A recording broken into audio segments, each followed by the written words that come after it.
Billionaire finds his lost daughter working as a waitress through a scar. What happens next will shock you. What if a single moment could unravel a secret so deep it could rewrite your entire life? Marcus Johnson was a man who owned the world, or at least the parts that mattered. At 52, he was a self-made billionaire, his name synonymous with power, precision, and unrelenting ambition. His tech empire, built from a single idea scratched out in a college dorm room, now spanned continents. His face graced magazine covers, his voice shaped markets, and his decisions altered lives. But behind the polished veneer of success, Marcus was a man haunted, a man whose heart had been broken long ago and never quite mended. 22 years ago, his 5-year-old daughter, Amara, vanished. It was a sunny afternoon in a quiet suburban park. Marcus had turned away for just a moment, distracted by a phone call that couldn't wait. When he looked back, she was gone.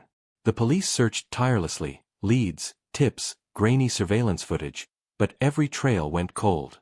The case became a media frenzy, then a footnote, then a ghost that lived only in Marcus's soul. Amara's disappearance left a wound that no amount of money could heal. Her mother, Elena, couldn't bear the pain and left Marcus 2 years later, unable to look at him without seeing their lost child. Now, Marcus lived alone in a sprawling penthouse, surrounded by luxury but suffocated by silence. Tonight, something had driven him out of that sterile world. He couldn't explain it, a restlessness, a need to escape the suffocating weight of his life. He found himself driving aimlessly, the city lights blurring into streaks of color, until he pulled into the gravel lot of a small-town diner called Rosie's. It was the kind of place he'd never step into. Peeling paint, flickering neon sign, the smell of grease clinging to the air. But tonight, it felt like the only place he belonged. Inside, the diner was half empty. A trucker hunched over a plate of eggs, a couple whispered in a corner booth, and a jukebox played a scratchy old tune. Marcus slid into a booth by the window, his tailored coat looking out of place against the cracked vinyl seats. He ordered a coffee, not because he wanted it, but because it gave him an excuse to sit and watch the world, a world he'd long since left behind. That's when he saw her. The waitress approached his table with a practiced smile, her apron stained with faint traces of ketchup and coffee. She was young, late 20s maybe, with warm brown skin and eyes that held a quiet strength. Her name tag read, Tasha. She moved with an easy grace, refilling salt shakers and chatting with regulars, her laughter cutting through the diner's hum like a melody. But there was something else about her, a resilience, a hardness beneath the softness, like someone who'd learned to survive by keeping the world at arm's length. Marcus watched her, not out of interest but out of habit. He was always observing, analyzing, calculating. It was how he'd built his empire. But as Tasha poured his coffee, her sleeve slipped up, revealing a thin, jagged scar on her wrist. It was faint, almost invisible under the diner's fluorescent lights, but to Marcus, it was a lightning bolt. His breath caught, his hand tightening around the mug. He knew that scar. He'd seen it 1,000 times in his dreams, a burn mark from when Amara, at 3, had reached for a hot pan on the stove. The shape was unmistakable, a crescent with a jagged tail, like a comet frozen in time. He told himself it was impossible. Scars could be similar. Coincidences happened. But his heart was racing, and his mind was already spiraling. He forced himself to stay calm, to ask her a casual question. "Long shift," he said, his voice steadier than he felt. Tasha smiled, brushing a stray curl from her face. "Always is," she said. "But it pays the bills. You passing through." "Something like that," Marcus replied, his eyes flicking back to her wrist. She didn't notice his stare, already moving to the next table. But Marcus couldn't look away. Every move she made, every gesture, felt like an echo of Amara. The way she tilted her head, the way her fingers tapped the counter. It was like seeing a ghost in living form. Tasha, meanwhile, was oblivious to the storm she'd stirred in the stranger's mind. Her life was a constant balancing act, waitressing at Rosie's, picking up extra shifts at a grocery store, saving every spare to keep her tiny apartment. She'd grown up in foster care, shuffled between homes, never knowing her parents. Her earliest memory was of a social worker's office, the smell of stale cigarettes, and the name, Tasha Williams, on a file she wasn't allowed to read. She'd learned to rely on herself, to build walls around her heart, but she hadn't let the world break her.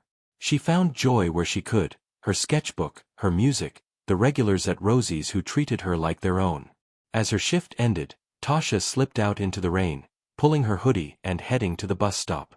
Marcus, unable to let go of the scar's pull, followed her at a distance. He felt like a predator, but he couldn't stop. He needed to know more. What he saw next deepened his unease. Tasha's apartment was in a crumbling building, the kind of place where dreams went to die. She greeted a neighbor, an elderly woman with a cane, and disappeared inside. Marcus stood in the rain, his coat soaked, his mind a chaos of hope and fear. Could this be Amara? Or was he chasing a shadow? The next day, Marcus couldn't focus. His boardroom, usually his battlefield, felt like a cage. He canceled meetings, ignored emails, and dove into a mission he hadn't pursued in years. He called an old contact, a private investigator named Carla Ruiz, who had worked on Amara's case years ago. Carla, now semi-retired, was skeptical but agreed to meet. "You're seeing ghosts, Marcus," Carla said over coffee in a cafe downtown. "You've done this before, every few years, a new lead, a new clue. It's never her." "This is different," Marcus said, his voice tight. "The scar. It's hers. I know it." Carla sighed but took the job. She started digging into Tasha's past, foster records, adoption papers, anything that could trace her origins. Meanwhile, Marcus returned to the diner, night after night, watching Tasha, memorizing her routines. He didn't approach her, not yet. He was afraid of what he might find, or what he might lose if he was wrong.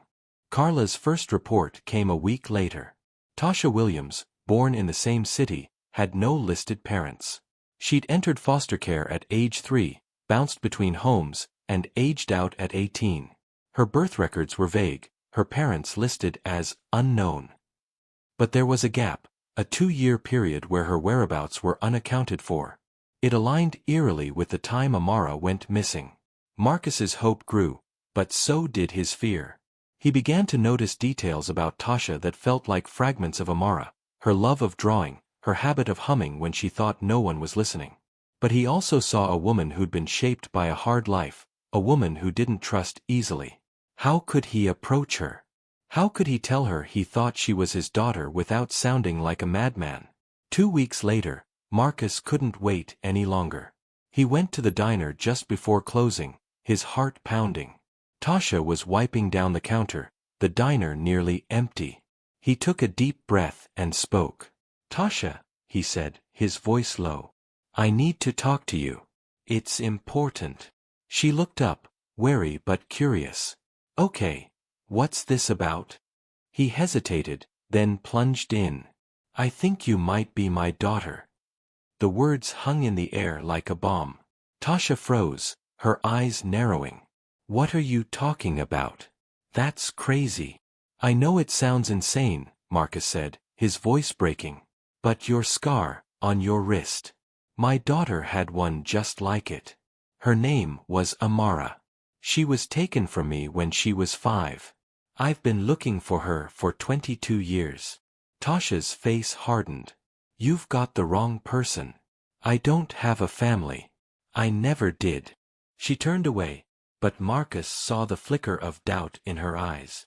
"Please," he said. "Just hear me out. I can prove it. A DNA test. That's all I'm asking." Tasha didn't agree, not then. She told him to leave, her voice shaking with anger and fear. But the seed was planted. That night, alone in her apartment, Tasha couldn't sleep. She stared at the scar on her wrist, a mark she'd never questioned. She thought about her childhood, the gaps in her memory, the questions no one had ever answered. What if he was right? The next day, Tasha called Marcus. She agreed to the DNA test, but only on her terms, neutral ground, no media, no pressure. Marcus arranged everything, his hands trembling as he signed the papers. The wait for the results was agony. He barely slept, haunted by the possibility that he was wrong. Or worse, that he was right, and Amara had lived a life of hardship while he sat in his ivory tower. When the results came, Carla delivered them in person. Marcus and Tasha sat in a quiet office, the envelope between them. Carla opened it, her face unreadable. "It's a match," she said. "Tasha, you're Amara Johnson." The room went silent. Tasha's face crumpled, her hands shaking. Marcus felt tears burn his eyes, the first he'd shed in years. "Amara," he whispered. "My God, it's you." But Tasha wasn't ready to embrace him. She stood, her voice raw. "Don't call me that. I'm Tasha. I don't know who Amara is. I don't know you." The truth was overwhelming. Tasha had been abducted by a woman who'd posed as a nanny, a drifter who'd disappeared with her into a web of false identities. The woman had died when Tasha was 7, leaving her in the foster system with no record of her true origins. Tasha had grown up believing she was alone, while Marcus had spent millions searching for a child who was closer than he'd ever imagined. The weeks that followed were painful. Tasha struggled to reconcile her identity. She felt like a stranger in her own life, torn between the woman she'd become and the child she'd never known. Marcus, desperate to make up for lost time, offered her everything: money, a home, a future. But Tasha didn't want his wealth. She wanted answers, connection, trust. They started small. Coffee dates, long talks, shared silences. Marcus told her about Amara, her favorite toys, her laugh, the way she'd fall asleep in his arms.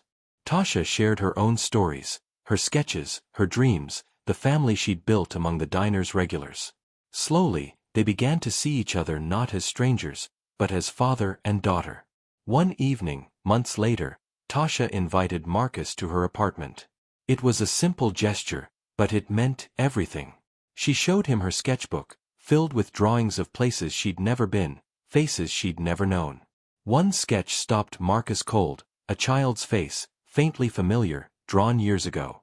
"That's you," Tasha said softly. "I didn't know why I drew it.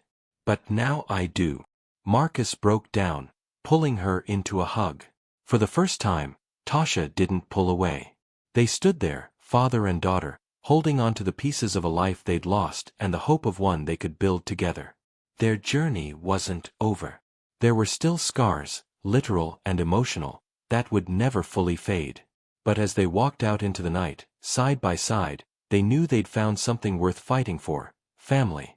Through love, patience, and understanding, Marcus and Tasha had rediscovered each other, proving that even after years apart, the bonds of family could endure.